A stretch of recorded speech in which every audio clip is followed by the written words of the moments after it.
My name's Luann Kenmore. I have been at Solano since probably around 96, I think. I'm the kitchen coordinator. I started up as a volunteer with Jeannie in about 2017. And right around 2019, when COVID hit, I took over.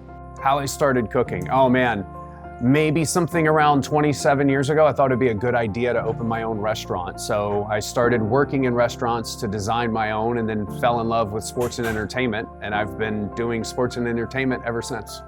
Well, I grew up in the restaurant industry. I guess my first oven was a Susie home baker. And I always liked it. Even before I could use an oven, I was always trying to create things in the kitchen. I always pray when I cook. I pray that the food is good, that people feel happy when they eat it, that we have enough. I'm always thinking about that. How can we make people feel good and feel welcome and feel like they belong here and that we want them to come? And that's by feeding them. I think what's interesting about asking people to care about what happens inside the kitchen is something that is very near and dear to my heart, because I've lived in kitchens for the last 27 years. And a lot of times we forget how much hard work happens in that kitchen to make the magic happen. You know, it's not easy to feed 300 to 400 people with hard equipment that doesn't hold temperature, that it's not built for what it's supposed to do. And there's a lot of amazing volunteers. I don't actually make the food here except for one time a year. And I don't know how this team does it because they do such a fantastic job. So the reason why we should care is not only is it going to make their lives better, but it's going to make our food product better as well. So on a regular basis, like when seasons are here, we're doing Alpha, we're doing RCIA, we do marriage ministry when they have their meals, we do XLTs, we do Believes, we do the penance dinners, and a lot of times we do the employee lunches. We cook for VBS, we cook for the confirmation kids, Solano summer nights, Oktoberfest, pancake breakfasts, breakfast in Bethlehem. So the equipment that we're going to put in here is going to basically change the entire environment for this little tiny hood that you guys are working with. Not only do you get new equipment that actually works, because right now our ovens are in dire need of, help. Getting them to temperature is always an issue, and them staying at temperature in the right, area has been something I've struggled with the past couple of Mardi Gras. So new ovens, new burners, and then we're going to add one piece of really special equipment called the tilt skillet, which is basically a giant pot, but it's square, so it can still be used as a griddle or a flat top.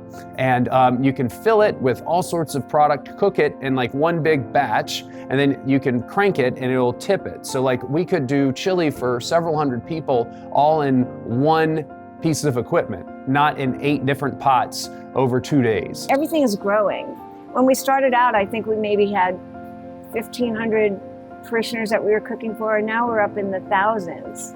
So we really need to upgrade our equipment to make it more commercial.